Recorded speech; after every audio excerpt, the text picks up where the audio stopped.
Halo Dreamers, dengan aku Iqbal. Kali ini kita akan mendengarkan cerita dari laki-laki yang berprestasi, punya banyak penghargaan, dan pencapaian. Tapi mungkin kita nggak tahu cerita di balik itu semua. Cerita tentang bagaimana ia berjuang di kegagalannya. Dan tamu kita kali ini adalah seorang mahasiswa berprestasi di Universitas Gadjah Mada. Yuk kita akan kupas tuntas ceritanya di Laki-Laki Gagal.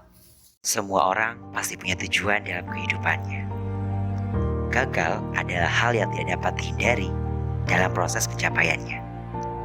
Mereka yang dikenal kuat, hebat, dan kebal dari kesedihan tak luput dari sebuah kegagalan. Orang gagal itu banyak, tapi yang bangkit dari kegagalan jauh lebih banyak.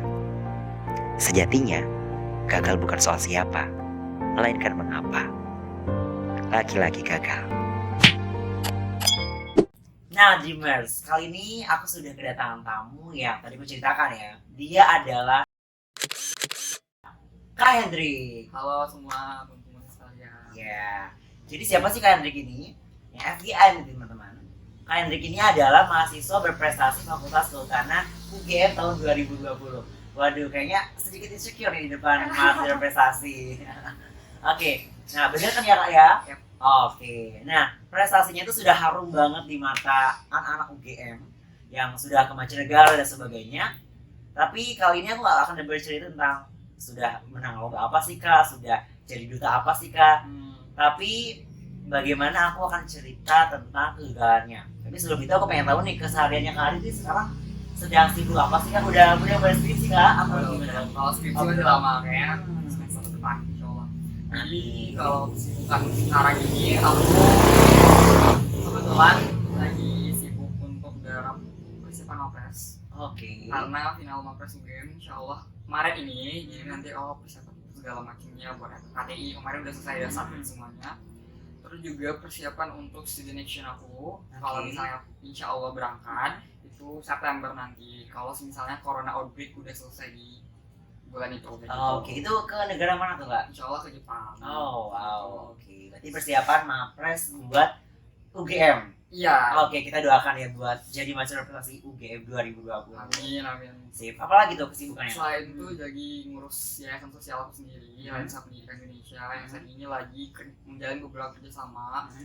Khususnya juga nanti akan kerjasama sama KKN, jadi beberapa tim KKN kerjasama sama yayasan aku juga. Terus kesibukannya ya akademik, pasti laprak segala macam, anak agro relate lah kayak gitu. Ya, oke. Udah itu aja sih. Oke, baik. Mungkin cukup padat juga, tapi ya memang kita sudah lihat dengan tadi pun kegiatannya memang sangat berprestasi sekali Kak Haris Hendrik ini. Oke, nah jadi karena teman-teman Dreamers yang di sana itu akan pengen tahu nih Kak tentang yang namanya kegagalan.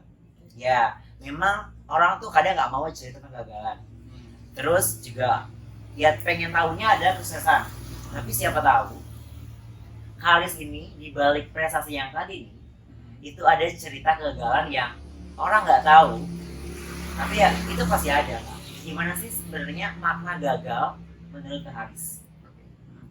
Aku pribadi sih, aku pernah cerita juga sama Iqbal bahwasanya kalau aku pribadi nganggap aku tuh lebih kayak nganggap gagal itu tuh nggak ada sih. Maksudnya menurut aku pribadi ketika misalnya aku tidak mencapai apa target aku di satu event atau target aku untuk kompetisi atau bahkan target aku untuk bisa memperbaiki diri, aku anggap itu bukan sebuah kegagalan tapi sebuah evaluasi gitu.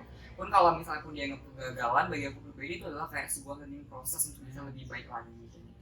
Jadi aku selalu memotivasi diri aku bahwasanya kamu tuh nggak gagal, you're not failing yourself, but kamu benar-benar untuk bisa berproses evaluasi. Jadi aku ngerasa bahwa gagal itu sebenarnya sebuah respon negatif dari diri sendiri aja sih.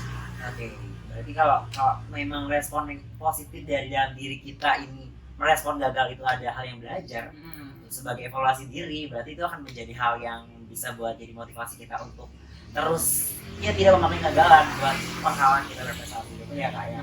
Nah, tapi nih Kak, ada nggak sih hal-hal yang pernah Kak Haris alami selama ya mungkin prestasi, ikut lomba atau mungkin masuk kuliah di masuk UGM Fakultas Kehutanan yang alumninya adalah Pak Presiden kita?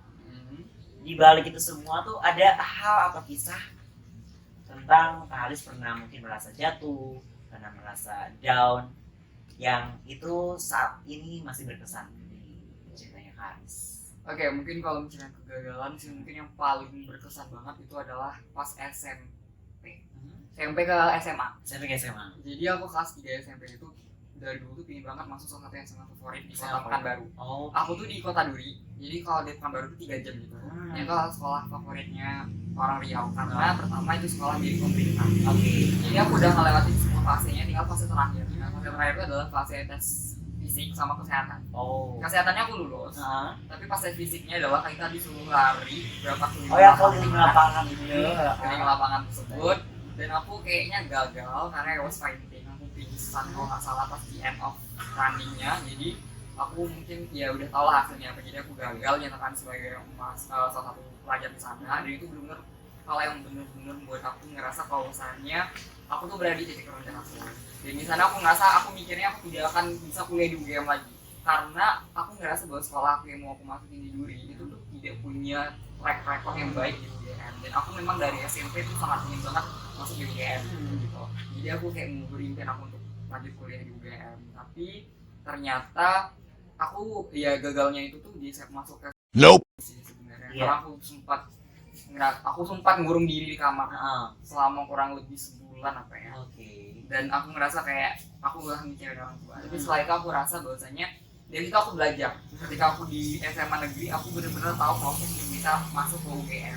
Mungkin SMA yang lain mungkin perkarakan udah bagus, dia udah difasilitasi. Karena aku harus berjuang sendiri. Nah, tadi Kak Aris sempat singgung tentang bahwa Kak Aris pernah mengurung diri di kamar. Otomatis berarti dalam keadaan hati yang sedih dong ya, down dan sebagainya. Tapi Kak Aris tadi mencoba untuk belajar. Nah, dapat motivasi belajar itu dari mana sih Kak sebenarnya? Aku agak-agak lupa sih sebenarnya. Cuma flashback ketika itu adalah untungnya aku punya papa sama mama yang sama-sama suportif dan khususnya papa sih. Karena dulu tuh transisinya dulu papaku adalah orang yang benar-benar perfectionist. Jadi everything should be in his plan gitu loh. Jadi aku ngerasa pada saat itu papaku benar-benar ada kamu harus ini, kamu harus itu, kamu harus itu dan lain sebagainya. Kayak gitu. Tapi setelah aku merasakan sebuah kegagalan pertama aku tidak masuk SMA itu, papaku sedikit berubah. Nah dari sana papaku mulai belajar bahwasannya yang menentukan nasib aku tuh adalah aku sendiri. Gitu loh. Jadi di sana papaku coba motivasi aku, bahkan sempat diajak untuk liburan di sana kota. Papa aku tuh adalah orang yang suportif sekali. Dia menasihatin aku, memotivasi aku bahwasanya nggak apa kamu nggak lolos di SMA X tersebut. Tapi buktikan kalau ke orang-orang yang telah menolak kamu bahwasanya kamu layak untuk berada di sana. Hanya saja ada faktor lain yang mungkin belum mensupport kamu untuk masuk ke pelajar di sana. Jadi dapat dari papa, dari mama juga, dan dari ya lingkungan sekitar sih yang paling penting, dari lingkungan keluarga. Jadi mungkin saran juga ya bagi teman-teman yang nonton bahwasanya kalau bisa kita gagal itu kalian benar-benar nemuin support system terbaik, whether itu orang tua kamu atau sahabat kamu atau orang-orang yang memang kamu yakini bahwa mereka bisa bangkitin kamu. Exactly, aku setuju banget dengan ceritanya Kak Aris ini. Jadi FYI juga nih, jadi ceritaku mirip-mirip banget dengan Kak Aris ya. Nah, jadi juga aku sama ditolak di SMA yang menurutku favorit di kotaku. Dan itu juga milik pemerintah. Tapi aku gagal ketika bukan aku nggak diterima nih, tapi ketika orang tua aku nggak mengizinkan aku untuk kesana. Nah, karena faktor sebagainya, faktor lain hal. Di situ aku juga merasa down dan sebagainya. Aku anak tunggal di situ, aku nggak bisa cerita ke siapa-siapa. Dan beruntungnya juga mereka berdua, ayah dan ibuku itu support bahwa kamu dimanapun bisa untuk berprestasi. Dan intinya lebih baik menjadi raja di kerajaan kecil dibanding kita jadi ekor di kerajaan besar. Maksudnya kerajaan besar itu sekolah favorit, kerajaan kecil itu ya sekolah yang istilahnya jadi terlalu favorit. Nah dari situ ya kita jadi motivasi besar buat kita untuk berprestasi ya Kak ya. Dan intinya ada supporting system itu tadi. Betul. Nah kalau tadi SMA nih, kalau mau dari SMA masuk UGM ini gimana nih? UGM kan waduh terbaik ya dan nggak mudah lah untuk masuk sana. Tapi Kak Haris ini bisa berjuang di SMA yang Kak Haris memang awalnya nggak inginkan tapi menjadi SMA-nya Kak Haris sekarang hingga menjadi masuk UGM itu gimana Kak? Oke, Jadi aku mau cerita kalau misalnya masuk UGM tuh sebenarnya alhamdulillah lucunya adalah ketika aku masuk UGM ini aku tidak terlalu menemukan sebuah perjuangan yang berat gitu. Karena jujur aku lolosnya jalur SNPTN. Wow, jalur rapot dong. Ini bagus-bagus Jalur dari rapor, pada itu. Nah di situ sebenarnya pada saat itu jalur rapor itu sebenarnya di sekolah aku nggak ada yang ngambil UGM. Oke. Jadi aku sebenarnya kayak ngambil kehutanan itu pada dulu itu sebenarnya kayak cuma milih-milih doang karena untuk ngamankan posisi. Tapi jujur aku ini UGM. Oke. Tapi setelah itu akhirnya aku gitu alhamdulillah keterima juga di UGM. Dia aku UGM itu keterima juga. Oh, apa gitu Kak? Jadi kehutanannya SMPTN. Oke. Sama teknik di lewat SDM-nya? jalur PBU semua. Oh, PBU. PBU. Penerusan lebih tunggul ya. Oke. Tapi di satu case-nya aku udah bayar registrasi, aku udah ini dan sebagainya, dan Baik. sekolah aku tidak akan mengizinkan aku untuk menolak SNPTN karena sekolah aku baru nih lolos ke UGM. Ketika aku tolak itu aku di blacklist Iya, dan blacklist. mereka nggak mau ngasih ijazah. Hmm. Jadi akhirnya aku masuk di kehutanan. Jadi menurut aku kalau untuk masuk ke universitasnya aku tidak terlalu mendapatkan sebuah cerita yang terlalu perjuangannya berat dibanding teman-teman yang lain kayak gitu. Entah itu sebagai suatu hal yang aku syukuri atau hal yang harus aku regret. Tapi aku percaya bahwasanya mungkin Tuhan telah menguji aku di SMA. Betul. Akhirnya sekarang dengan Tuhan ngelihat aku bahwasanya aku punya kemampuan untuk bisa bertahan dengan segala kondisi yang ada, Tuhan ngasih aku hadiahnya, ternyata aku dipermudah jalannya untuk masuk universitas. Aku sempat kepikiran untuk coba SBM lagi di tahun depan, tapi setelah itu aku sadar bahwasanya dengan kehutanan aku bisa jalan-jalan ya, aku bisa dengan kehutanan aku bisa explore diri aku, dan ternyata aku udah punya nge-set goals aku nih. Dengan kehutanan aku ternyata bisa kok jadi diplomat, aku bisa kok jadi diplomat, apalagi punya concern yang lebih khusus lagi misalnya di bidang lingkungan atau climate action gitu. Jadi ya menurut aku Tuhan itu udah ngasih paths-nya, tinggal kita mengikutinya atau tidak, dan kita berusaha untuk memberikan terbaik di setiap takdir yang telah diberikan. Oke. Dengan diplomat berarti kalian tuh pengen jadi diplomat dong ya? Inginnya gitu. Oh, sama sih Kak Adil. Kita semua kita bisa berjuang. Kita menjadi seorang diplomat tapi di jalurnya masing-masing. Nah, tapi tadi aku juga dengar bahwa Kak Aris tuh pengen masuk hukum awalnya. Nah, kalau kita kaitin dengan gagal, bisa dibilang ya Kak berhasil di Kakak bisa keterima di UGM, tapi mungkin gagal di jurusan yang Kakak inginkan. Oke. Nah, tapi Kakak tadi udah memaknai bahwa ya di kehutanan ini Kakak bisa mengekspor semuanya. Nah, tapi mungkin ada hal yang harus Kakak manage, entah itu perasaan bahwa ketika aku di kehutanan aku nggak bisa belajar tentang hukum, aku nggak bisa belajar tentang apa. Nah itu gimana menurut Kak Aris? Awalnya aku sempat regret sih, kenapa dia nggak masuk hukum jurusannya. Aku akan bimbelnya sampai ambil sosum dari saintek kan, ambil sosum, benar-benar belajar sosum sebulan, seminggu doang sih karena kan SNM-nya pengumuman.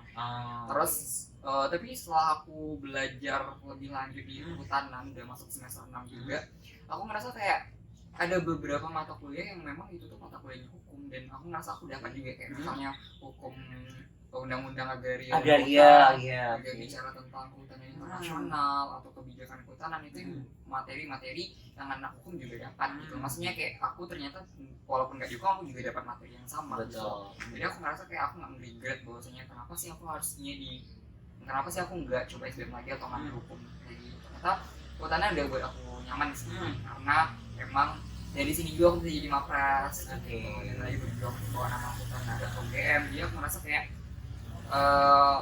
menurut aku tidak ada yang harus aku regret atau aku merasa bahwasanya ini bukan jalan aku. Memang butuh pendekatan sih, jadi aku benar-benar nyiptain jurusan kehutanan tuh 4 semester baru aku benar-benar feel I'm enjoying this. I'm good. Oke. Dan aku juga dengar sekarang tentang mapres nih Kak Haris ini. Oke, berarti kan sebelum menjadi mapres, apalagi udah mau sekarang ketikanya UGM, ataupun ada seleksi juga nih Kak. Dan seleksinya itu mungkin karena memang impactnya kita berjuang di prestasi akademis, lomba-lomba akademis maupun akademis. Nah, selama lomba itu, apa pengalaman yang mungkin orang-orang nggak tahu bahwa ya will look that Kak Haris ini selalu get achievement, punya penghargaan, terus dari duta A dan B. Tapi ada hal yang mungkin orang nggak tahu di balik itu semua Kak. Ini sih lebih mungkin orang nggak tahu adalah aku tuh ngorbanin SKS aku. Jadi aku tuh yang mantan aku ngambilnya 21 atau 24, aku cuma ngambil 20. Jadi ngambil 20 SKS, aku bahkan nggak ngambil praktikum. Di semester 3 itu ada 3 praktikum yang tidak aku ambil. Dan aku harus ngambil nanti bareng sama anak angkatan 2019 aja sekarang. Sekarang aku kelasnya sama angkatan 2019 untuk 2 mata kuliah praktikum. Gitu. Dan nanti semester 7 aku masih ada praktikum lagi, satu tahun aku udah selesai. Nah itu sih yang beratnya, itu yang orang-orang nggak tahu bahwasanya aku harus benar-benar nge-balance antara akademik dengan lomba. Kalau misalnya aku fokusnya 24 SKS doang, aku akan berada dan stuck di kelas doang. Tapi karena aku ingin membagi bahwasanya I need to find out my soft skills gitu. Dan caranya adalah dengan ikut kompetisi. Nah kompetisi itulah yang buat aku benar-benar bisa ngerasain bahwasanya di dunia era sekarang ini kita nggak bicara tentang hard skill doang, kita harus bicara tentang soft skill gitu. Jadi mungkin itu yang nggak tahu orang juga. Mungkin adalah bagaimana aku benar-benar bisa membagi fokus, karena aku jujur adalah orang yang tipikalnya adalah winning mindset. Aku tuh winning mindset, aku tuh sebenarnya ini kadang bisa jadi selalu optimis gitu ya, kadang bisa jadi strength, bisa jadi weakness-nya. Karena aku tuh punya winning mindset yang sangat tinggi gitu. Jadi misalnya ketika aku ikut salah satu kompetisi, aku nggak mau maksudnya gini, aku tidak ingin hanya sekedar memilih juara 2, juara 3, dan I need to give my 101% effort into it. Jadi pada saat itu aku merasa kayak aku harus fokus gitu loh, aku fokus. Di satu sisi kadang aku sempat ngelalaiin akademik aku, ya ini sebenarnya nggak boleh ditiru ya. Jadi saat itu tuh aku benar-benar fokus lomba, kalau misalnya lomba tuh aku benar-benar fokus, bahkan akademik aku sempat terbengkalai gitu. Nah itu yang tidak tahu orang, aku sempat jatuh juga, IP aku di semester 3, IP aku sempat jatuh, tapi masih di atas 3 tapi 3 dikit. Jadi aku sempat jatuh di sana. Pada saat itu, nah di semester aku benar-benar memperbaiki lagi. Aku benar-benar harus ngelis apa sih yang harus aku siapkan di semester ini. Gimana sih porsi pendidikan aku, akademik aku, porsi lomba aku dan sebagainya kayak gitu. Dan akhirnya aku baru bisa menemui ritme balance antara akademik dan akademik di semester 4. Tapi kalau bicara tentang itu nih Kak, kalau orang yang benar-benar optimis untuk dia menang, tapi dia nggak memikirkan bahwa dia tuh akan gagal. Jadi dia hanya beroptimis untuk menangnya doang, tapi dia belum siap untuk gagal. Kalau mindset seperti itu sebenarnya this positive or no? Mungkin menurut aku pribadi itu juga nggak baik ya. Kita juga harus mempersiapkan segala kemungkinan terburuk gitu. Nah, tapi aku jujur, aku juga masih susah untuk benar-benar bisa prepare for the worst case gitu loh. Karena aku pribadi adalah mindsetnya adalah prepare for the best, tapi belum bisa mempersiapkan untuk yang terburuknya. Tapi setelah berlaut, semakin kita bikin kompetisi, kita akan sadar bahwa kita bukan orang yang hebat, kita bukan orang yang terbaik. Karena ketika kita terjun dalam kompetisi, kita sadar bahwa ada orang yang lebih baik dari kita. Dan dari situ kita belajar bahwa kita harus benar-benar, itulah platform kompetisi, dia bisa nge-evaluasi kita jadi lebih baik lagi. Misalnya ketika kita tidak mendapatkan apa yang kita targetkan, tapi nanti kita belum sebaik itu, sebaik yang kita kira gitu. Jadi menurut aku untuk teman-teman semua, teman-teman harus benar-benar prepare for the worst case-nya. Karena dalam kompetisi itu ya harus siap menang dan siap kalah. Setuju. Tapi itu jadi not untuk aku juga sih. Ya mungkin kita juga ya Kak. Nah betul, karena memang kalau kita siap menangnya doang, ketika kita gagal itu jatuhnya luar biasa. Tapi kalau kita udah siap menang, tapi juga siap gagal juga, ya kita akan tetap humble buat menerima hal itu. Nah terus kalau tadi misal IPK-nya Kak jatuh gitu, walaupun jatuhnya nggak jatuh banget seperti jatuh 3 gitu kan. Nah itu bagaimana Kakak tetap aku pokoknya harus tetap fokus di akademisku. Sekarang aku harus memperbaiki akademisku, tapi aku nggak mau nih melupakan lomba aku. Atau justru ketika Kakak jatuh itu, Kakak malah meninggalkan lomba yang sudah ini.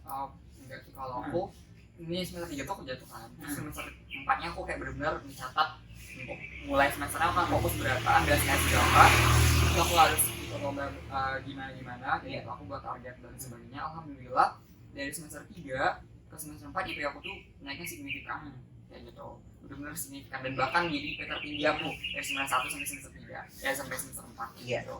Nah disitu aku merasa bahwa sebenarnya kita bisa menyeimbangkan kedua, asalkan ketika kita benar-benar fokus pada satu hal, kita benar-benar fokus, jangan gimana ya, kebagi fokus gitu loh. Kayak misalnya kita fokusnya akademik, misalnya kayak UTS nih, kan UTS kita belajar dan sebagainya. Nah saya ada lomba di situ, kamu fokusnya UTS dulu, fokus UTS dulu, selesaikan dulu. Karena kan tanggung jawab kita di jawabnya sama orang tua adalah ini masalah tentang gimana kita bisa memberikan nilai kita kepada orang tua kan. Memang dan tujuan kita awal ke Jogja ngapain sih, belajar akademik gitu. Jadi benar-benar harus fokus. Ketika kita fokus satu, ya udah kamu terusin ini dulu, saya kayak UTS atau UAS, nah itu kalian baru fokus untuk lomba yang lainnya. Baik ya. Nah, berarti sampai sekarang ini dengan orang tua masih berkomunikasi ya kak ya? Oke. Nah, dalam hal dukungan orang tua dan juga ketika kakak masuk SMA itu orang tua sangat support sekali. Nah, ada juga banyak teman-teman yang merasa ketika dia mau masuk kuliah itu keterbatasan dengan biaya. Terus merasa dirinya, oh aku gagal, aku nggak bisa buat kuliah, jadi aku kerja saja dulu dan sebagainya. Tapi ketika kerja dia lupa bahwa tujuan utamanya pengen kuliah.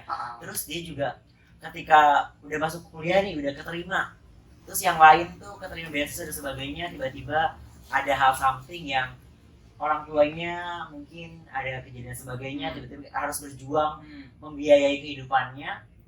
Kalau dari Kak Hari sendiri gimana dalam hal itu Kak? Jadi itu kalau misalnya dari masalah finansial, jujur sebenarnya dulu sebelum aku memutuskan untuk kuliah di Jawa itu aku sempat problem dengan finansial juga gitu, karena aku anak pertama dari 5 dan ya jadi ketika itu aku benar pada saat itu alhamdulillah aku di-support sama BES di atas Indonesia, jadi aku dapat beasiswa di sana.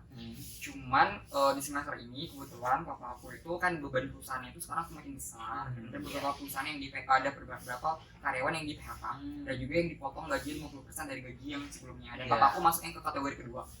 Jadi dengan gaji yang segitu, dengan anak papa aku yang 5 dan dengan segala tanggungannya, itu benar-benar sangat-sangat susah sih. Akhirnya aku dari semester 4 aku udah nggak dikirim sama orang tua lagi uang kayak gitu.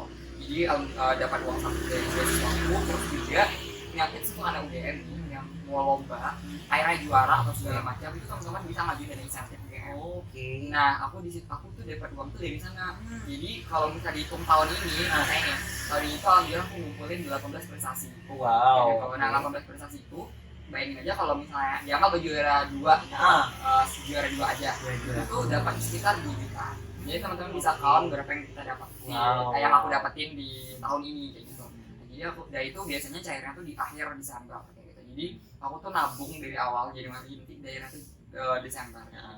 Jadi alhamdulillah sangat cukup sekali bahkan untuk memenuhi kebutuhan aku sendiri. Berarti memang tidak ada cara yang nggak mungkin buat kita bisa ya untuk tetap bertahan hidup tentunya menjadi mahasiswa ya. Ya memang ceritanya itu memang bermacam-macam ya Kak ya, betul. Nah terus kita akan memaknai tentang gagal ini karena juga insecure nih Kak. Aku aja di sampingnya Kak Haris sedikit insecure sebenarnya karena memang dia jauh lebih berprestasi. Nah kita melihat orang ini berprestasi, di sosial medianya misalkan di Instagramnya dia selalu dan sebagainya.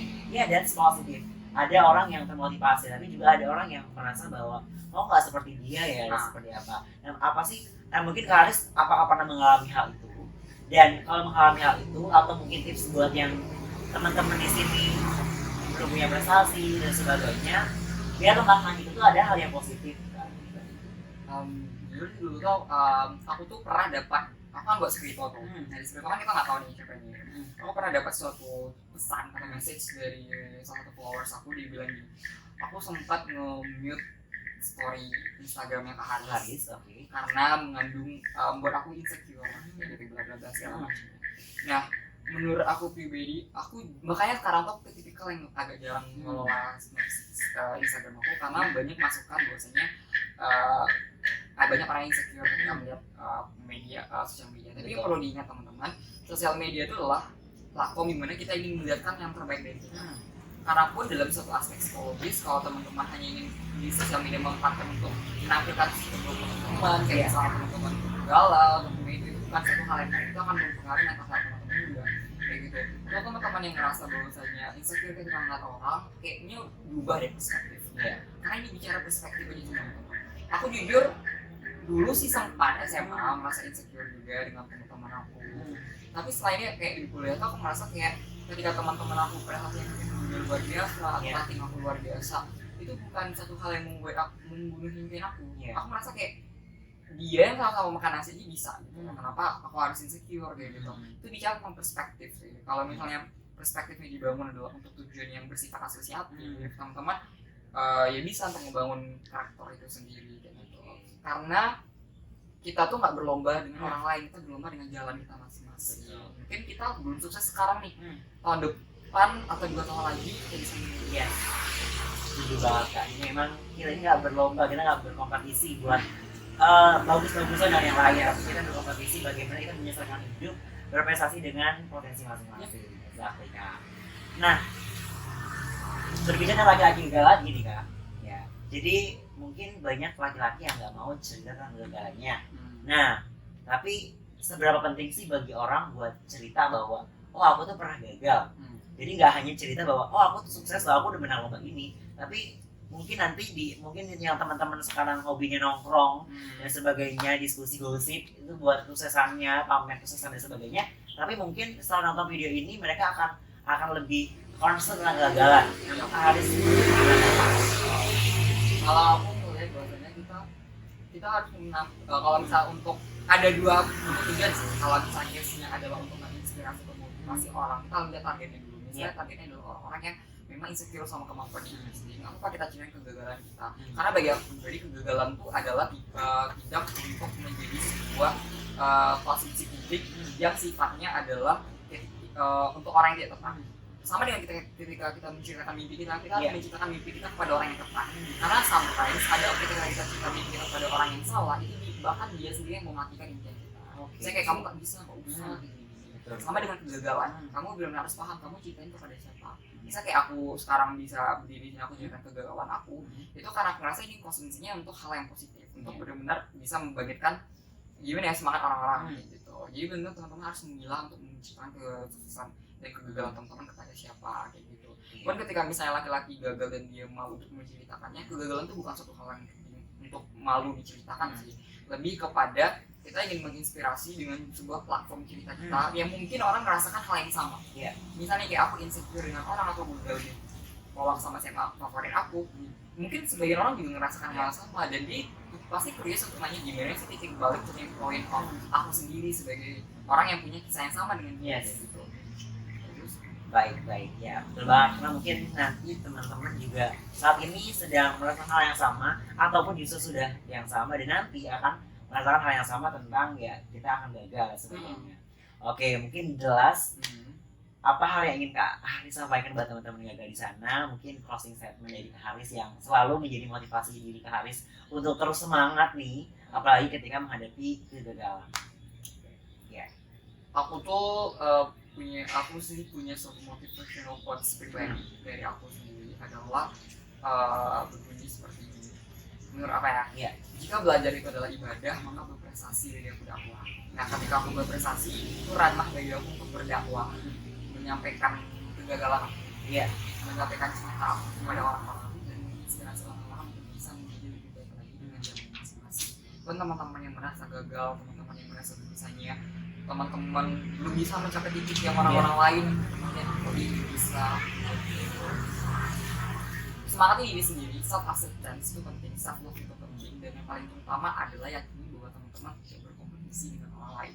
Teman-teman punya jalan masing-masing, punya takdir masing-masing, dan teman-teman punya potensi masing-masing. So maximizing those potentials to be better and best versions of yourself. Wow, that's good.